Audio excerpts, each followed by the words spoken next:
Live on YouTube, live on the recording. Threadcast is now being recorded as well. X Space is live. I'm going to switch my audio over.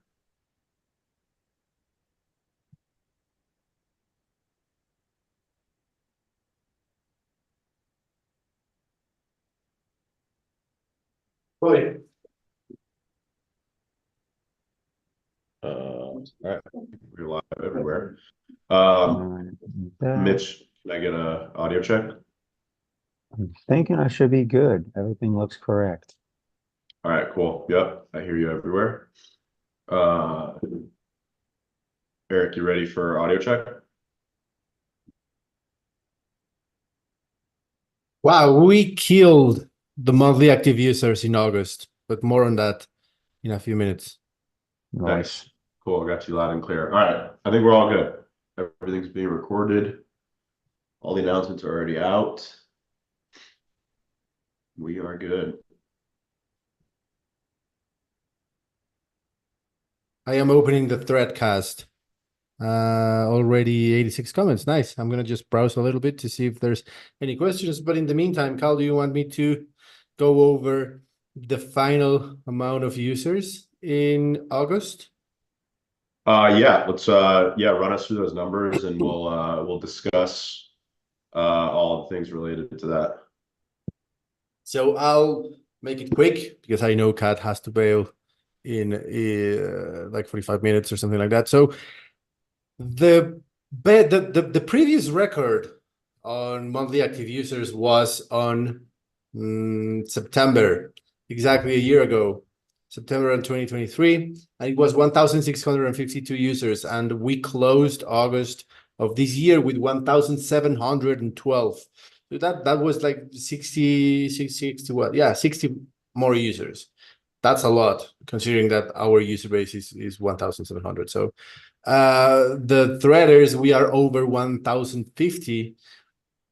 Content creators, we are at 1,230.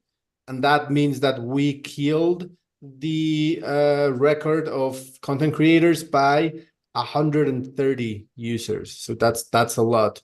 We are now, this is, yeah.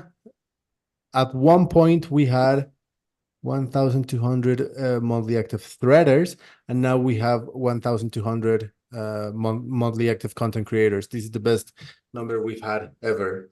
Commenters, we're still hovering around 400, which is fine. Not the best, but not that bad. And we are starting September. I'm just checking it right now. We're starting September with the second best trend this year. So that means that we are, and considering that we just had a Sunday and a Monday, which are usually the slowest months, we are actually on trend to break the record that we broke last month. It's looking bullish. Nice. Yeah, we are, I'm definitely happy that we are at an all-time high for monthly active users. Definitely a positive trend for us. That being said, I have been pushing hard on everybody in the team to, obviously accelerate that, make it bigger, when number go up.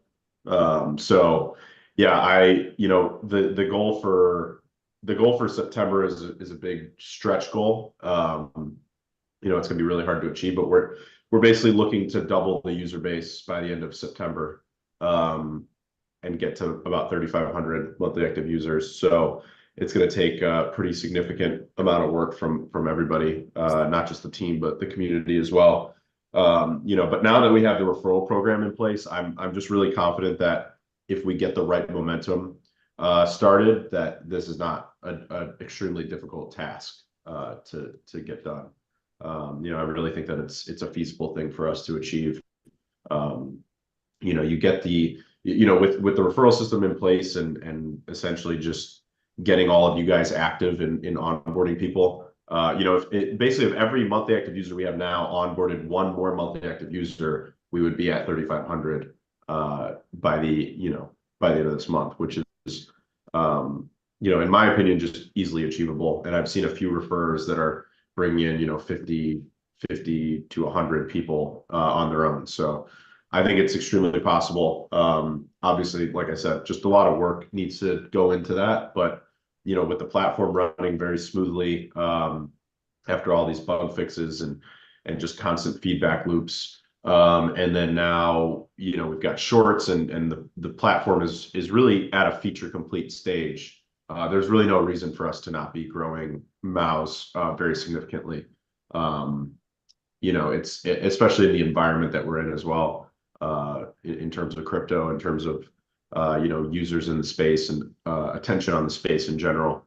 I think it's, and then you have all the things happening in Brazil with X, and there's just a lot of like macro events that are happening that are kind of in our favor, on top of just the more obvious, being feature complete and being, having things working really well on the UI side of things. So it's really just a function of us getting our act together as a team and community in terms of onboarding.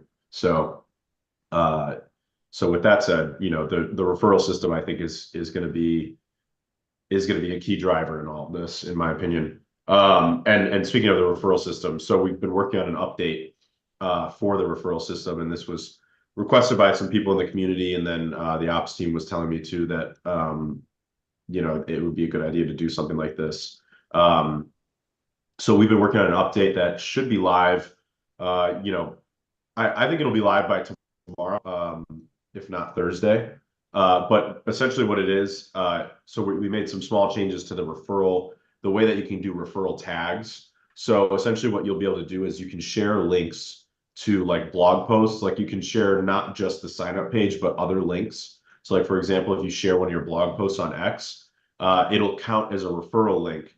And then it will also have a cookie attached to it that will sit in the user's, the referred user's browser for 30 days or until they clear their cookies, obviously. And what that does is, if you're familiar with like Amazon affiliate, for example, if you're an Amazon affiliate and you share an affiliate link to like, say, a bar of soap, and then let's say that person doesn't buy anything the day you shared that link, but then they come back like 7 days later and they just buy something else random, you actually still get the affiliate revenue from that. Because what Amazon does is they drop a cookie in the user's browser and they still attach that referral to your affiliate link. So what we've basically done is something very similar to that, where now you can refer people in, and if they may not sign up the first time you drop the link to them, but if they sign up a week later, for example, you would still get the referral for that. So we're actually just making it easier for you guys to actually, get those referrals attached to your account, and then also be able to like share blog posts. So the whole goal with this, just broadly speaking, is that you guys as the community would start to get more active. Like this has been a thing on Hive for a long time, but now with referrals, you have like a very clear and I want to say almost easy, but like clear path to getting paid for sharing links externally. So like if you're on X, if you're on Medium, if you're on LinkedIn, if you're on Reddit and all these other places, now you have even more of an incentive to share just even your blog posts on these platforms. Because let's say you share a really good blog post and like 1,000 people read that blog post because it's just interesting to them. Say you write something about like a Solana meme coin, and then you post it all over, the hashtags on X for that Solana meme coin. You go to the Reddit, for r/Solana, you start sharing the blog post there. Let's just say you get like 1,000 views, and like 100 of those 1,000 people actually sign up to INLEO within 30 days of reading your blog post. You'll get 100 referrals for that. So I think this is going to like supercharge just the sharing of INLEO links in general, which is obviously a good thing for us. It's been something that we've wanted to it's been something that we've wanted to push for a very long time, just because, like I said, I'm a firm believer that having the right incentives in place will really drive referrals. So that's been kind of my macro vision behind it, and then the changes that we're making this week. You know, and what, so when you're approaching another community or a project or a group of people, and then you tell them, hey, I'm gonna pay you for coming to my place or to my platform or to my whatever, it doesn't sound as good as just, hey, come, use your referral link, bring all your community, and then you will earn referral points that will translate into tokens. So it's the same message, but on the first one, you're basically trying to like bribe people to come. And in the second one, you're just using incentives the right way to bring in people. So that's exactly one of the selling points that I'm using with communities right now. I'm just telling them, hey, just bring your community, let them earn tokens. And at the same time, you will earn tokens through your, like through using your referral link to bring them all in. So it's like a way of telling them there's no downside for them. Because there isn't. So, yeah, I mean, I cannot state this more clearly. The referral system is exactly what we needed, and we're really trying to squeeze as much as possible from it and to leverage it as much as possible.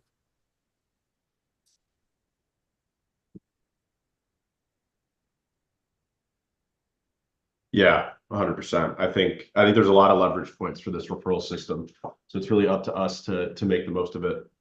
And I saw a few comments about that.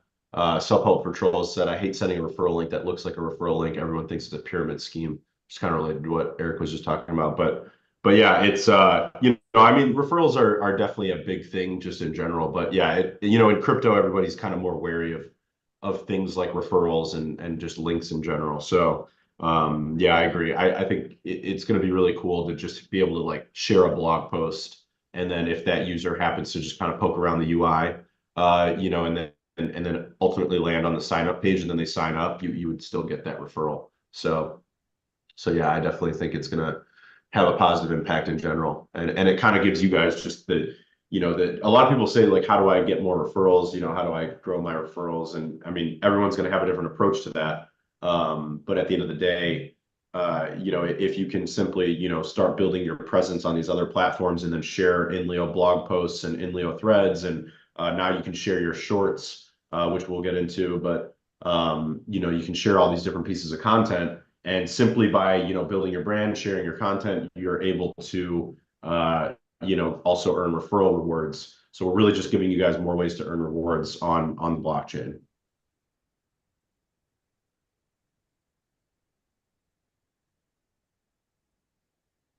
Yeah, I wonder how we could get rid of, like, I don't know.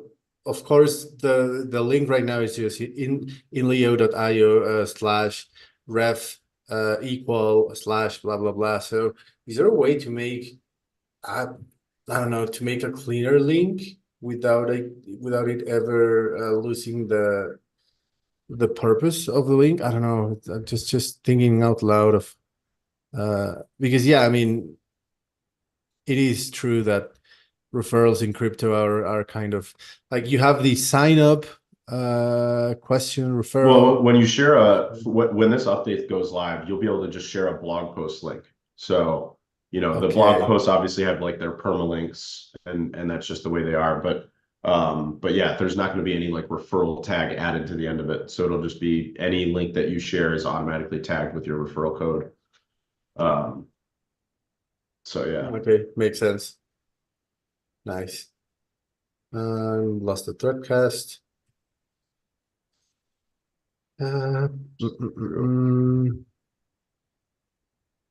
Okay, important question right here. Go ahead. If this is implemented, does the original author receive rewards for the link, or does the person who posted the link externally receive rewards?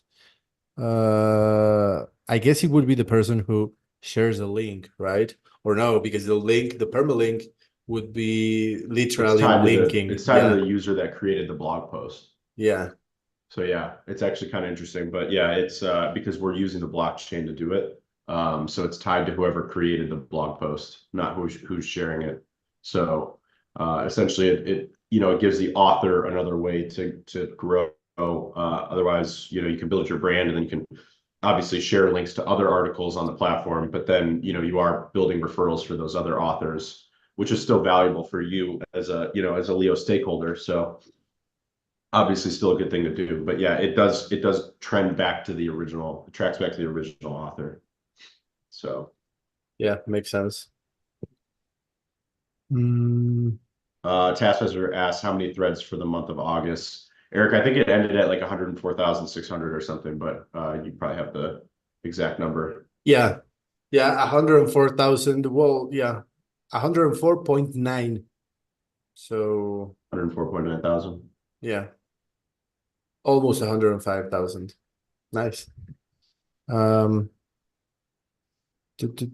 and this is a piece of information that we don't share a lot because it kind of only makes sense for us, for the team, but we are also sorry, we are also at all-time high in amount of posts created in a single month, and we have been trending up like the whole year. And right now we were almost at 7,500 posts created from INLEO, which is also pretty cool in terms of you know, it's not just people coming and posting one time, it's people that are coming back. So we're growing in the amount of content creators, but also these content creators are creating more posts on average.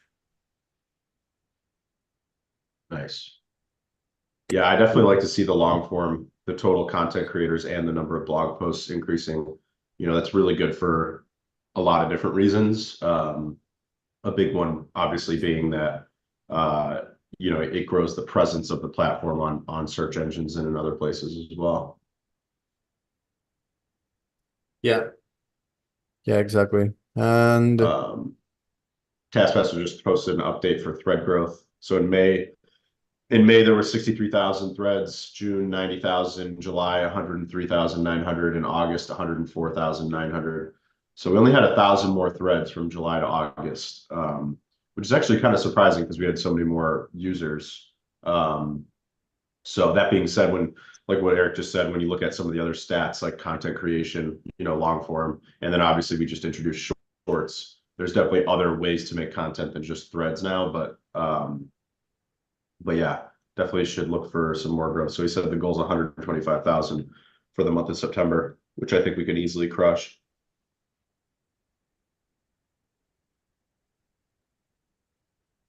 You know, the reality is everyone at this point that's doing long form posts should have essentially like a post signature, and part of that should just be their referral link, because, you know, in the times that a INLEO blog post or long form post is found, you know, through a Google search or whatever it is, that person reads that post and then boom, they have an easy opportunity to sign up for INLEO.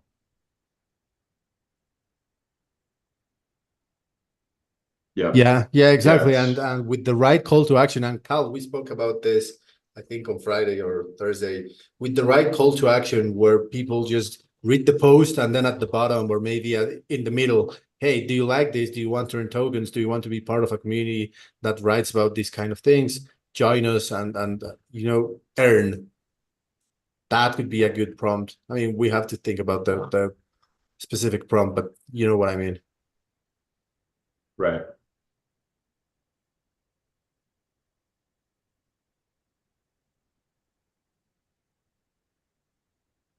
Godfish, I'm just going through the thread cast. Godfish asks, any idea why the number of premium subscriptions does not grow Trying to get proportionally? questions from the threadcast. Oh, I think Eric couldn't hear me for a Is second. Question from Godfish. Any idea why the number of premiums doesn't grow proportionally to the number of MAUs? Well, it's definitely not something that's just going to be like one for one or grow completely in proportion, especially if you consider that a new monthly active user is probably going to be harder to convert into a premium user than someone who's been around for a while. So it's definitely not something where it's going to be a one-to-one, you know, conversion. I do imagine that over long periods of time, though, what you're going to see is that the like percentages are going to kind of play out. So like, for example, right now we're at 1,700 monthly active users and, you know, about 205 premiums. So that is about 12% capture rate for for monthly active users who are premium. So I imagine that over time, it's going to be a similar stat to that. That being said, like, you know, when a new user signs up, they're definitely not as likely to become premium as someone who's been around for, say, you know, 2 to 6 months. So I think it's going to kind of like trail behind it, but I do think it will catch up over long periods of time, as long as the premium, you know, value proposition is high enough, which I think it is. I mean, when we look at, you know, the team has a lot of data on premium subscribers and how much they earn, you know, and that obviously just being one piece of it. Then you have all the actual features of being premium. But when we look at all that data, you know, every premium subscriber is making more than the cost of premium. So it's literally, you know, premium that pays for itself. So speaking of Godfish, you are not premium. So when will you be premium and be part of the solution? But yeah, it's premium pays for itself, and then you get all the other features on the platform. And then I know that Taskmaster's sitting there waiting, excuse me, to say that when Leo AI is released, it will be obviously even more of a no-brainer to go premium.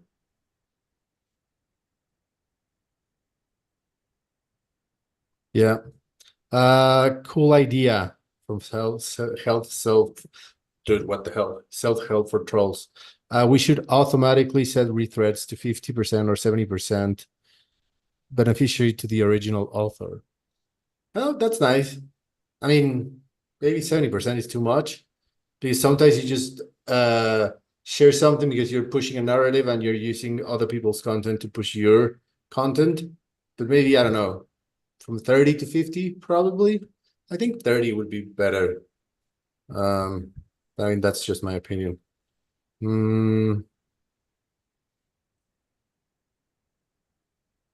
Welcome to INLEO is sharing a thread from Carl. I signed up through INLEO, but INVoices did limit me. Costs 17 points per post comment thread.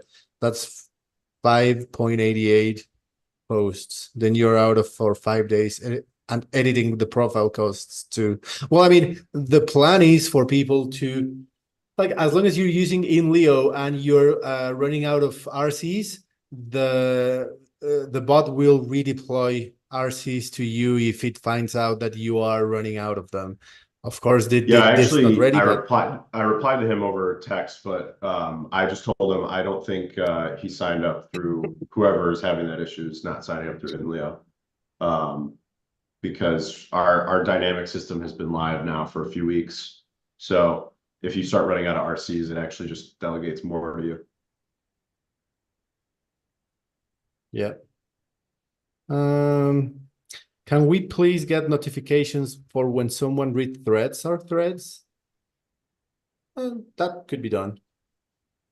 Probably like a Yeah, I've got that mention. on the roadmap. I've got some updates for rethreading in general on the roadmap.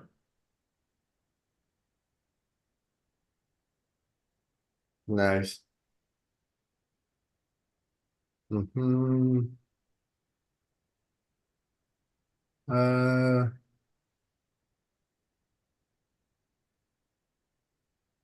Yeah, I mean, Sunseeker is right in this one, and I was actually thinking of something similar today when I was driving in the morning.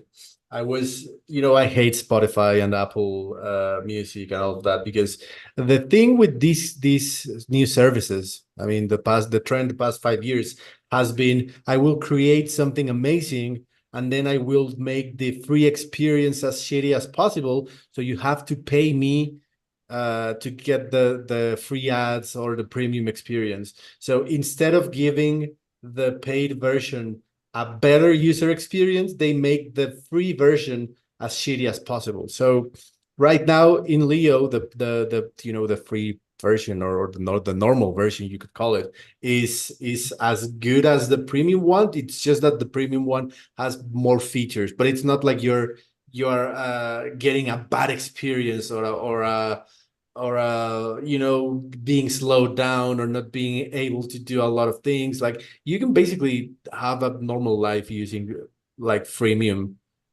in Leo, but if you get the premium one, you get good perks. So Sunseeker is saying, yeah, for some users some things are not as attractive yet because they are fine with the non-premium experience. And if they are looking at premium only for curation, that is not really good. And yes, that's exactly the point, Sunseeker, and you are actually right. People who are using INLEO, like the normal INLEO, are happy. And only if they want to upgrade their experience, they can get premium. But the point is to, yes, have the user base that goes premium and the user base that is freemium, and they all work together, and they all have kind of a similar experience. So yeah, good comment.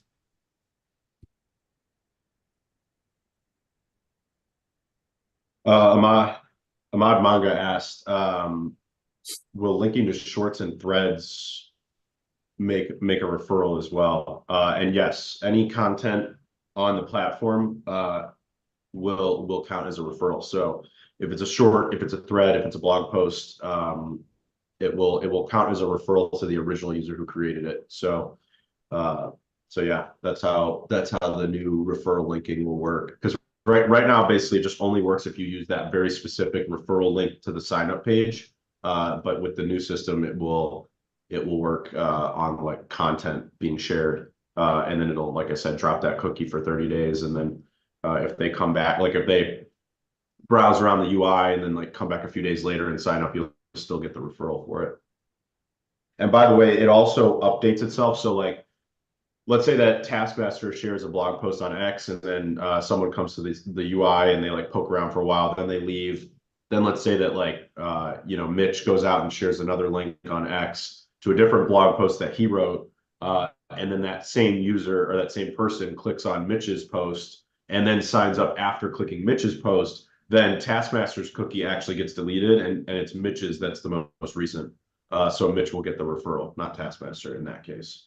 So it's kind of like whoever was the most recent to link something to that person who then eventually signs up is the one that gets the referral. Challenge accepted. I mean, I think people are really underestimating how valuable the referral system can be. Because it's like I'm just waiting for the person that comes in and like has 1,000 referrals and makes thousands of dollars a month from the referral system, because I know that it's possible. So it's like it's pretty incredible if you can just build a brand outside of the platform and then bring people in. The earning potential doesn't have any ceiling. Like when you make blog posts on Hive, there's a little bit of a ceiling. Like you kind of know what you're going to make in general from your blog posts, depending on what kind of user you are. So you kind of have like a rough idea of the ceiling. You obviously can't just suddenly make hundreds of thousands of dollars from blog posts on Hive.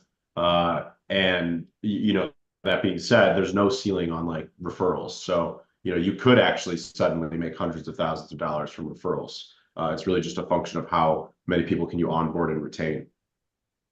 So the only limitation, it's kind of like working a normal job versus working like a sales job, where like there is no ceiling if you're selling something, because you're just, the more you sell, the more you earn.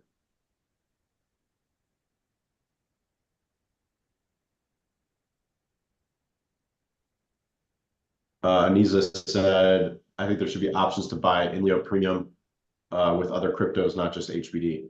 Yeah, I mean, I like, the HBD payment system that we have. I think it gives a good use case to HBD as well. I also think it's really convenient and there's no fees on HBD, which is nice.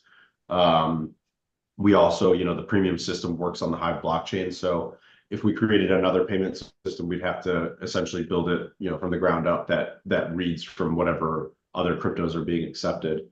So that all being said, I think it's possible that in the future we'll have other payment options, but I do like the fact that we are kind of like a source of use case for HBD, and continue to be so as premium grows.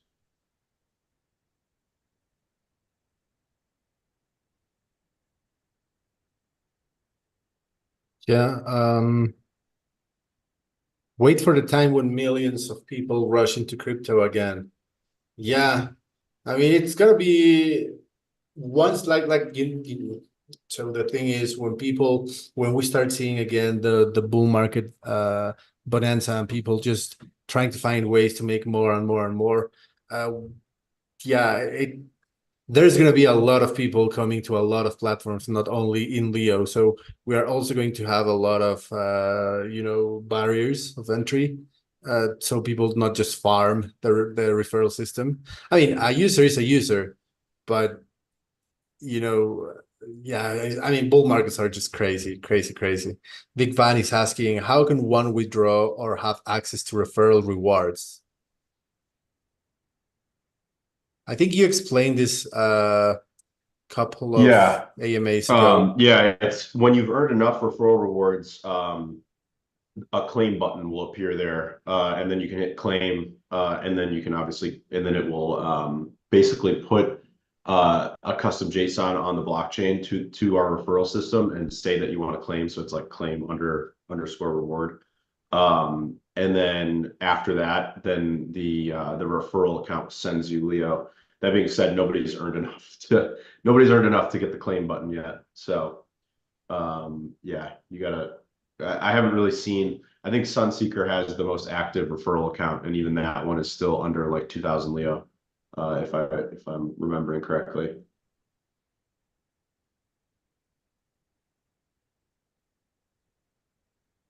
Yeah, and Sunseeker has like 100 people. She already onboarded. Yeah. Ahmad Mang is asking, so when Leo ads come to the picture, will premium see the ads too, or will no ads be a premium feature? Yeah, I think it's a good little transition to LeoAds as well. So yeah, we may do reduced ads for if you're premium. That's kind of like what other platforms do. So yeah, we might do reduced ads. That being said, I feel like most of the people who are premium actually want to see more ads because then it drives more revenue into the ad platform, which and 100% of that revenue buys back the Leo token. And so I actually think most people who are premium would want to see the full amount of ads. So what I kind of am imagining is possibly having like an opt-in, opt-out button where if you're premium, you get less ads, but you can opt into getting the normal amount of ads if you choose and don't care, or you want to just support the platform. Because I think there's a lot of us here, like I know I would, I'm sure Taskmaster would, and many others, choose to see the normal amount of ads. Choose to not have our ads reduced, so that we can actually, obviously just grow the platform. So yeah, like Self-Help Patrol said, I want to see ads, so an opt-in would make sense. Ahmad Maga, no, I didn't say you need 2,000 Leo to claim. I just said that nobody's reached the ability to claim yet. I'm just going through the threadcast, but yeah, let's talk about Leo ads for a second. So, the new ad platform I think is a really interesting, it's an interesting shift for us. We, if you know the history of Leo ads, we basically built ourselves around these different ad networks like Coinzilla and then eventually AdSense, where we displayed ads across the UI. You guys remember this? And these different companies would pay us, to be part of their ad network. That being said, they didn't pay us very much. It was like pennies for thousands, for many thousands of views, we would get a few pennies. And it just wasn't very good.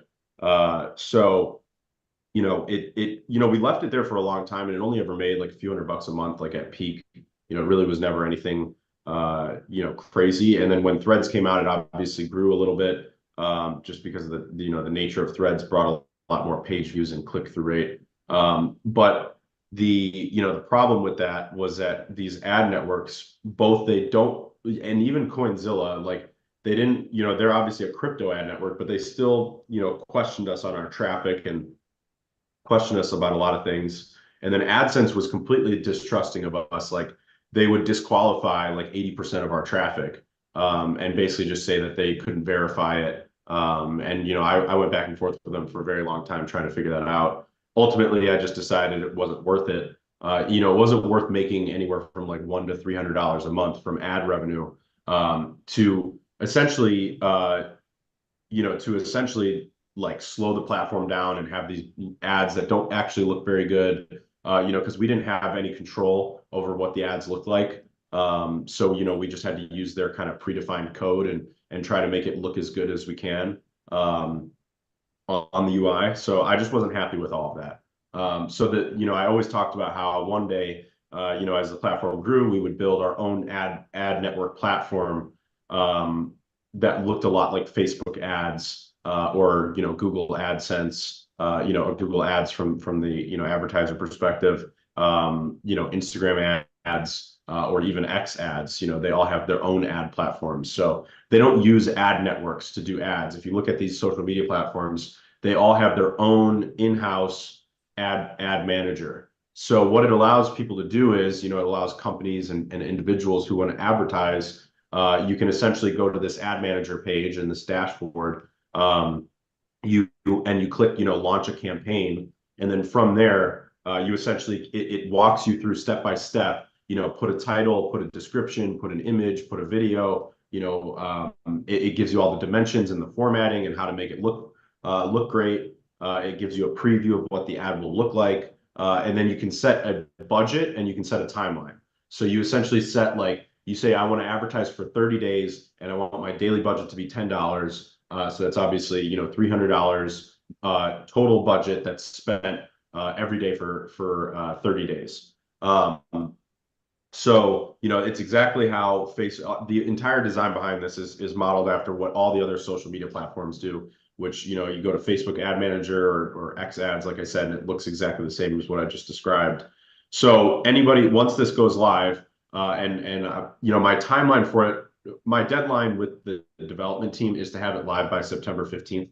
I'm hoping to obviously have it sooner, but I think by the 15th is a pretty good deadline. This is a really complex thing to build because we obviously have to, there's so many different aspects to it. Like we have to build the, you know, obviously the ad manager dashboard, you know, but then, and that's for the ad buyers, but then we also have to do, you know, all the different, you know, front end and back end related things to that. So, you know, we have to have the, you know, the ad pricing, which is going to be a demand based model. So the price of ads is actually going to start really cheap. And this is how all the other networks did it as well when they first started. So like when Facebook ads first came out, they were like really underpriced, right? But over time, as more and more companies came in and advertised, the price naturally went up because of demand. So ours is going to work very much the same. It's going to be really cheap to advertise in the beginning. And then as more people advertise, we're just going to let the market determine what a fair price is for advertising on INLEO. So that demand-based approach, I think, is going to be really, really beneficial for us. You'll be able to choose where you want ads to go. So like a company will be able to say, you know, I want to advertise only on shorts.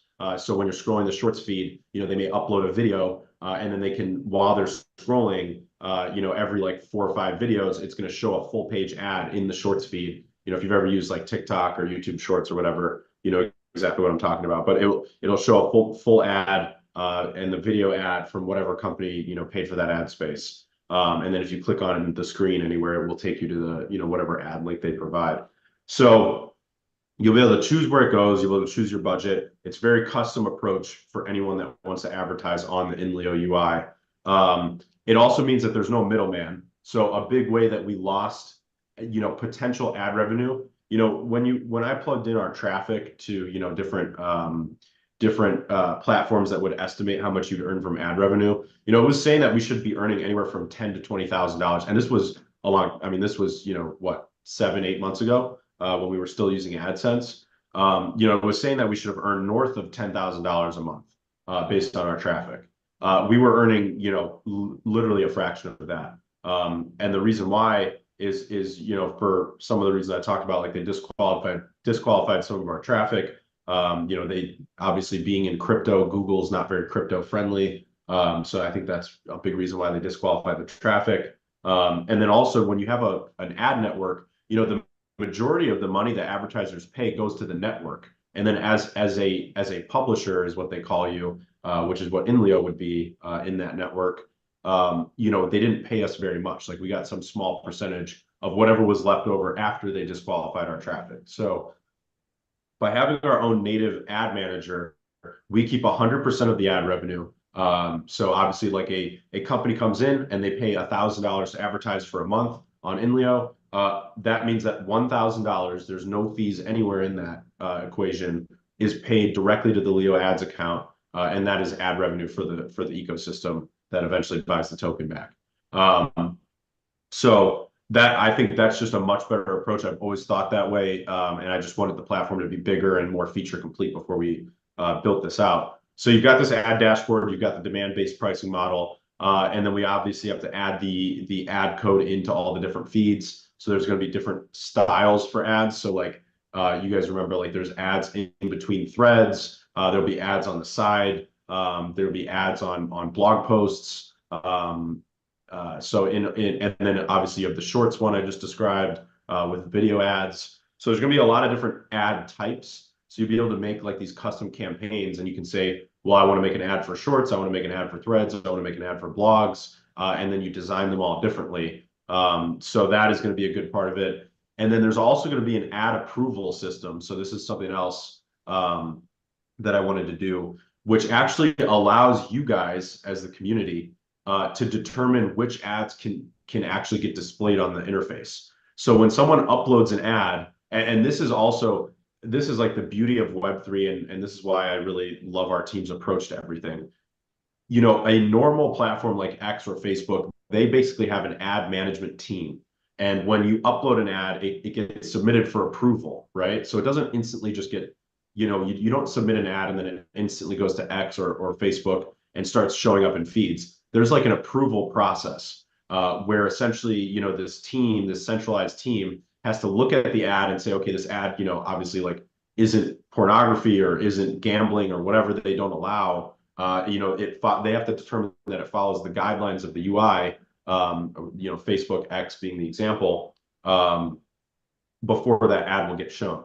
So, being that we're Web3, being that we're a decentralized community-led platform, I've described this before in a previous AMA a long time ago, but what I've come up with is actually a poll voting system.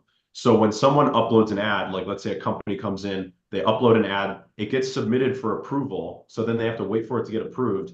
It then publishes a poll on the platform. So it uses our polling system, and it publishes a poll inside of a thread. And then you guys, as the community members, vote on that poll to say approve, like it's like yes or no. Do you approve of this ad? And it'll show you like the preview of the ad and all the information you need about the company. And then you guys as the community can say approve or deny. So, if it gets approved, then the poll will last 24 hours. So if you guys vote on the poll and then there's more approvals than denials, then that ad will get approved immediately after 24 hours, and it'll start displaying on the UI, according to the budget and locations. And then the second piece to that is if it gets denied, then that ad will actually get kicked back to the advertiser. They'll be refunded their budget because it obviously didn't get spent. And then they can either submit a new ad or obviously leave. Like if they're not, if they're trying to advertise something that's malicious or something else, they can just leave and not be an advertiser. But what I'm coming up with right now is during that denial process, I think what we're going to make is that you guys can reply to the thread. So if you do deny it, you can also leave feedback, and you can say, I denied this ad because, it was, the image wasn't formatted correctly or whatever, whatever reason you have for denying that ad. So I really love that idea. And I think it's going to be like I think it's a really cool feature of the ad platform is that, it's like a really decentralized community-driven system where you guys literally determine what ads are there. So there is no team process for approval or denial. And then you also have the other cool benefit of that is that we don't need to pay a team to be running these ads or approving these ads. It's all community-driven. Actually, super curious just to watch this as a thought experiment because it could go many different directions. Obviously, there's plenty of downsides, and obviously, there's some upsides you just mentioned. Um, I will try and be positive, even though I know at the end of the day, humans are going to human. So we shall see how that plays out. Super interested to see.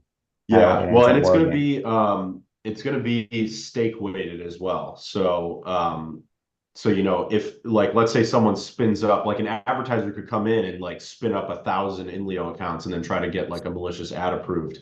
But that being said, if there's, you know, if even one stakeholder has more Leo than the 1,000 accounts that just got spun up, then they can deny that ad.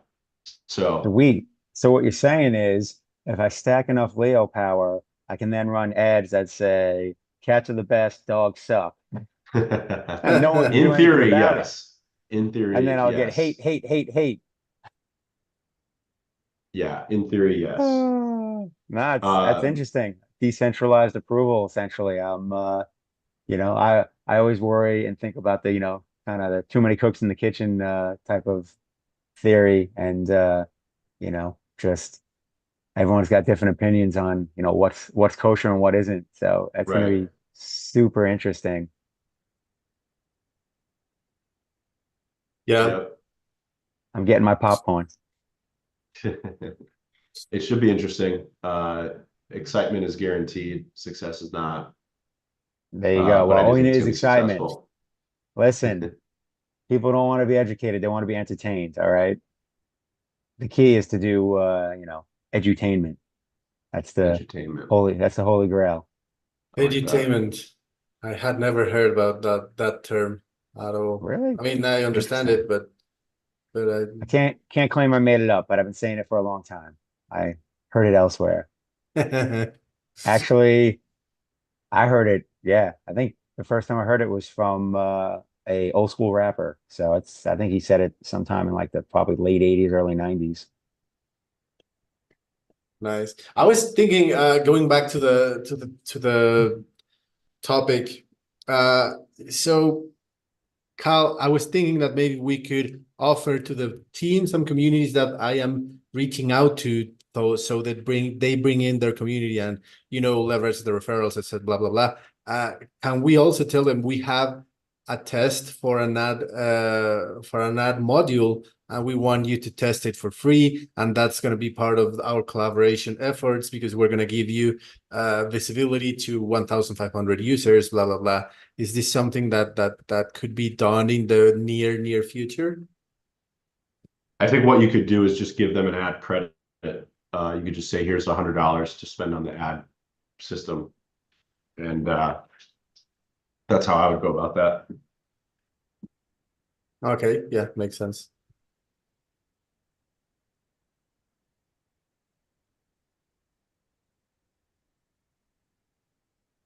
But yeah, you could definitely pick out communities and you can just say, hey, or companies in the crypto ecosystem and just say, hey, we just launched this new ad platform. Here's a $250 credit or whatever. Come launch an ad and spend the credit and see if it performs well for you. And I'm sure some ads will perform well, some probably won't. And the ones that perform well, they're obviously gonna look at that with their team and however they monetize that and say, okay, well, these ads look like they're a net positive for us. So we should put some real dollars um, in and spend it. Free trials in general are, I think, a good idea, especially with new features and new platforms, new technology. And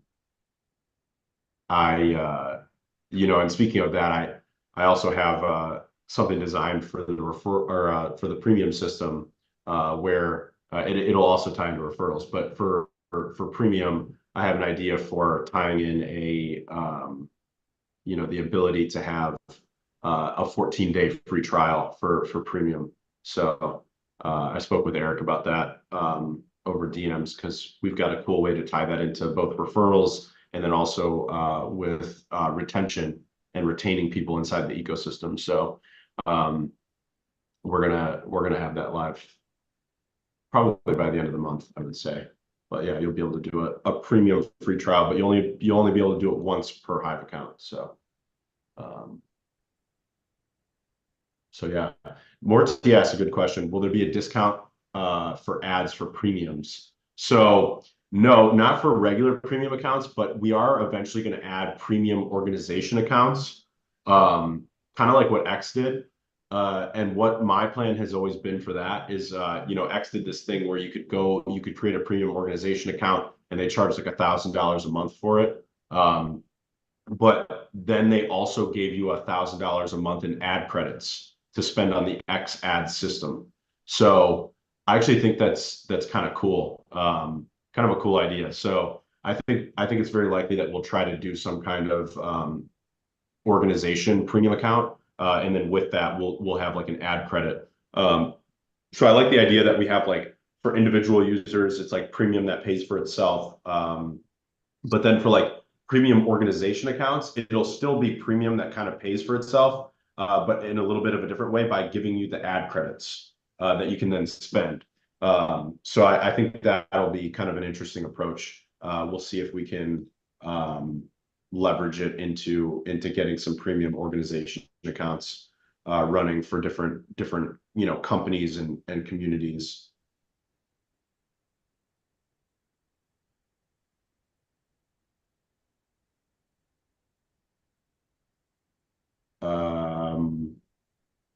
Guri asked, why not give a discount to yearly premium subscribers? There is. It's if you pay monthly, it's 10 HBD a month, so that'd be 120 HBD for a year. But if you sign up for a yearly, it's 100 HBD. So it's a 20 HBD discount.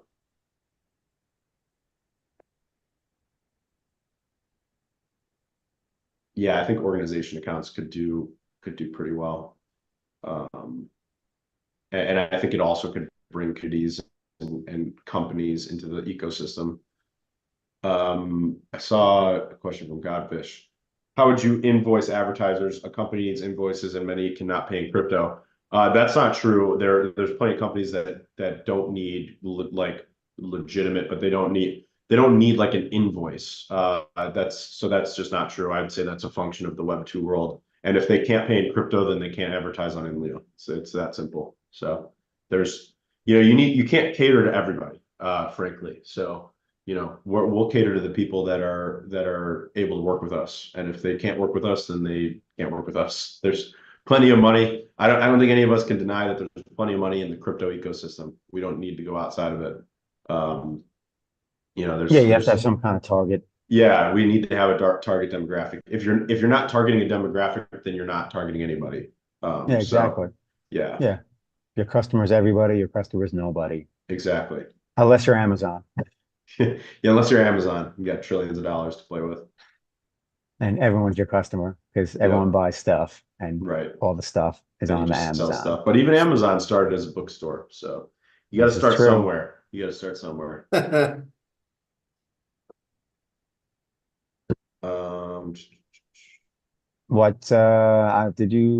think you might answer that question. I saw a couple people ask if premium users will get like a discounted ad. Yeah, I talked about that. So they won't get any discount on the advertising, but if I have a plan to do premium organization accounts, and those would get ad credits.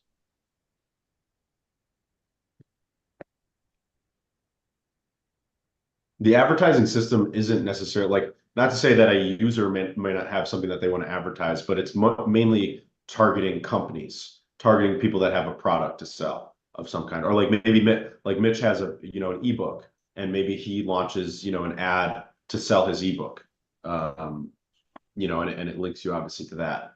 So Speaking of, there you go. Learn real estate. Buy my real estate book, and he can launch an ad for that. Actually, and like I said, it's a demand-based system. So when the ad platform goes live, I think there's going to be a couple people that jump right in and start launching ads because it's just so it's going to be like pennies on the dollar when it first goes live, and then as more people come in, it'll obviously get more expensive. There you go. Run an ad. Don't be a scaredy cat. Invest in real estate. Here's how. Link to book. Ahmad Manga said, will ads appear in threads? If so, how will they appear on long form? Yeah, I talked about that. They'll be on threads, long form, and shorts. Free Compliments said, will premium eventually include a special subscription to Taskmaster's private pole dancing videos called Only Tasks? Well, that will be the only Leo system that we've funnily named, but it's basically just a Patreon or Substack like. Oh, I see that Eric somehow got out of the speaker.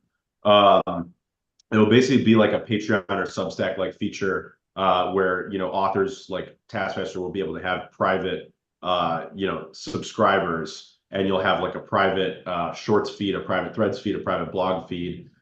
So he can choose some of his content to be private to people who are paying obviously to be one of his subscribers. That's going to be live by the end of the year. I'm not really sure when, but I think it'll be one of the things we focus on after LeoAds, and we'll try to get that live as soon as possible. But yeah, you'll be able to subscribe, and I'm thinking about this right now, but obviously we'll determine it kind of as we go. If we have one set price for launching, subscriptions, or if we allow the author to choose between like maybe 4 different options. So you could say it's like, do you want to charge people $1? Do you want to charge them $5, $10, or $20? If we don't end up doing that, it'll be just $5. Like you can charge $5 and that's it. So it'll be either of those 2 options. And when you subscribe, like 99% of that money is going to go to the author, so like Taskmaster, and then like 1% will be held back for the ecosystem, and it'll buy back the Leo token. So it'll be another source of revenue for Leo, and then it'll be another way for you guys as authors to monetize your accounts, which I'm obviously big on trying to help you guys do. Vic Van asks, would or can premium users upload shorts greater than a minute long? No, shorts will always be 60 seconds or less. If you want to upload a video that's longer than a minute, you can go to the publisher, the article publisher, and then you can upload a full 3Speak video. So you can upload something that's 20 minutes long if you want.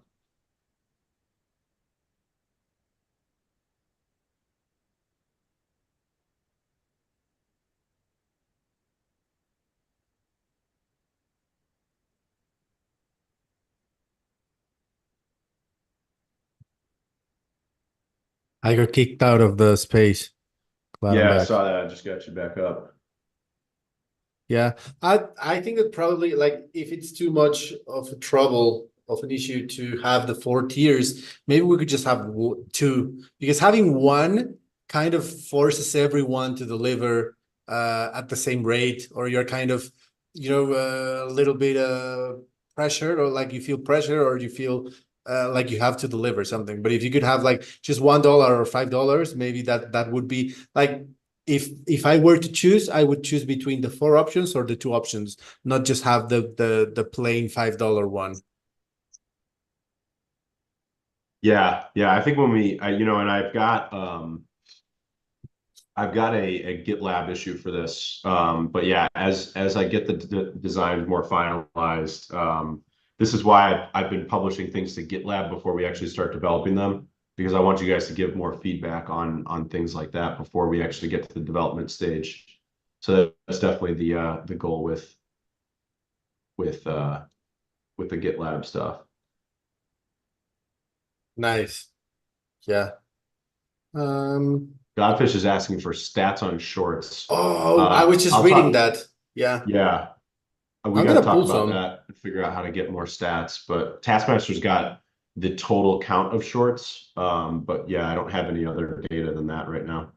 I think I can pull those stats and add it to the dashboard, because in the metadata of the 3Speak videos, yeah, I'm just gonna analyze how we can pull that, and then just cross that information, the 3Speak information, just cross it with what gets posted on threads, and then run the permalink, because the thread is just calling the permalink from the 3Speak video, so it gets embedded. So yeah, I'm gonna pull as much information on shorts as possible.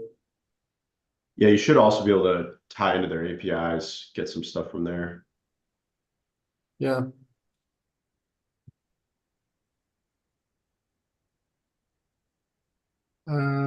Yeah. I just wrote that. Why can't we set our own options for only Leos? Yeah, self-help for trolls. That's the main idea. Maybe it will be like it all depends on how complicated to develop it is. If it's very easy, then we'll have the tiers on the get-go. But if it's not easy, then we'll have just the one option or maybe two options, and then keep improving the options. Django. Django. Yeah, I was reading the same one. Go ahead. No, so he's saying, so you're saying it's a good idea to buy Leo regularly again? Okay, sounds good. I mean, it never stopped being a good idea. I don't know who you've been talking with, but it's still a good idea. I mean, heck, risk reward is a great profile right now. Couple months ago, Leo was above 10 cents. Now it's at 3. I guess you can look at it straight just from that point of view and be like, all right, I'm risking 3 to potentially make 7 to 10 cents. It's a nice little like 3 to 1. Yeah. And that's if we just get back to where we were just a Yeah. couple months ago. And I don't really know what's gonna happen in September, but out of the past, well, Cal, I don't know if you still want to tackle some topics on about INLEO, but I was just gonna transition very, very smoothly to the market. It was going smooth, and then you Yeah. pulled the e-brake and made it awkward. But it works. I mean, we've been going actually for like an hour now, and I got a dip in a couple, so Yeah, let's do it. Yeah, I was just gonna say out of the past 10 years or something like that, only 2 years have been green for September. So, and then 2023, I think, or 2022 was green. But apart from that, we have only had red months. So now I'm just thinking maybe I should just sell and then buy back some of my positions. But then you think, yeah, when you try to time the market or when you try to make decisions based on previous performance, then you're probably gonna get wrecked. So I don't even know if I should just sit on my hands or yeah, I have no idea. Yeah, if you I did, mean, it'd be easy. yeah, that's what makes it tough. I mean, we talked about Ethereum a little bit last week. I've been doing a little bit of a spread trade on the Bitcoin Ethereum, ratio pair. If you look at Bitcoin, you look at Ethereum, I think a lot of people are kind of eyeing this trade right now in the crypto space that Ethereum's been lagging behind quite a lot. A lot of the altcoins have been bleeding. I mean, we just talked about Leo, and then Rune and many of these other altcoins have really taken a beating. Bitcoin is obviously down pretty significantly from the all-time high, but it's still up kind of a lot relative to everything else. So in terms of Satoshis, there's a lot of altcoins that are doing really terribly. And that's just because Bitcoin's been doing really well, and that hasn't really spilled over into alts yet. So there's a lot of people eyeing this kind of Bitcoin to Ethereum trade, I think. It's definitely something I've been putting some focus into. So I've converted a little bit of Bitcoin into Ethereum, and I might do some more. We'll see. Obviously, I already have a lot of exposure to altcoins just by nature of my portfolio and Leo and everything. So yeah, we'll see how that progresses. But I am watching this Bitcoin Ethereum spread quite a lot these days.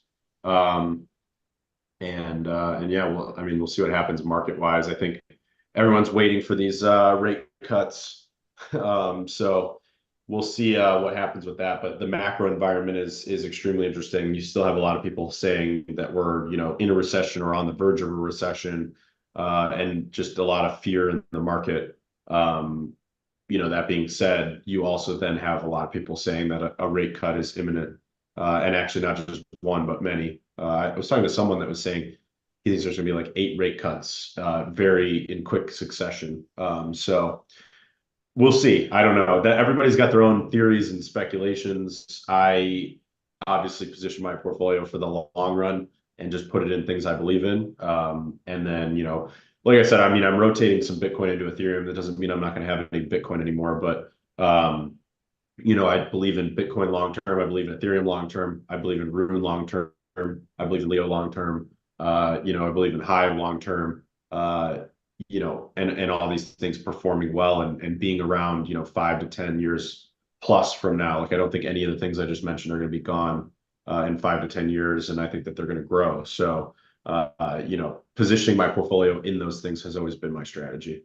And then, just allow the macro to play out, keep building while it does. Yep, play the long game. 100%. I didn't Yeah, realize before we September jump was off, so Mitch, bad. what is your take on the markets? I was just thinking about what Eric said about September. I didn't realize September was that bad of a month. I was just like, maybe I should put a short hedge on because I don't want to sell and be wrong, but I could always put a short hedge on and at least, either lose a little bit of money with my cryptos going up or offset some of the downswing.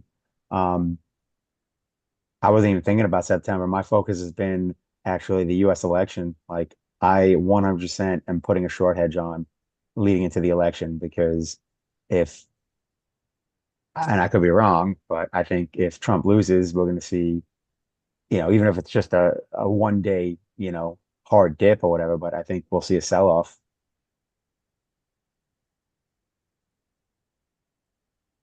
Yeah, But who knows? I agree on that one, but I mean, Yeah. who knows? But yeah, September looks pretty bad. And I think See. the green years we've had have been like 3%, 7%, like nothing huge. So So basically, we're hoping for a like consolidation type month, and then we can rip into the US election. yeah, something like that. Yeah. I mean, It's Hopefully. funny just because obviously, crypto is very global and what happens in the US doesn't completely dictate what happens with crypto, but it still, definitely has an influence because people buying and selling crypto are humans and humans have emotions.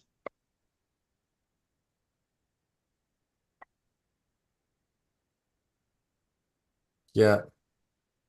I mean, I'm So, already down like 80% from the March highs. So who cares at this yeah, point? Sucks. hasn't been a fun summer at all. Nope. It's been a rough summer, that's for sure. The crypto summer apparently was a crypto Crypto winter. winter. It's a cold summer. But yeah, we'll see what happens. Sounds good. We've got chain chatter tomorrow. I think Eric's got a good guest lined up, so we'll get that announcement posted shortly. And then the growth call Thursday, and then Lions Den Friday at 1 p.m. Eastern. So we'll see you guys tomorrow then. Awesome. Indeed. Have a good one, everyone. All right. Thanks, guys. See ya. See you guys.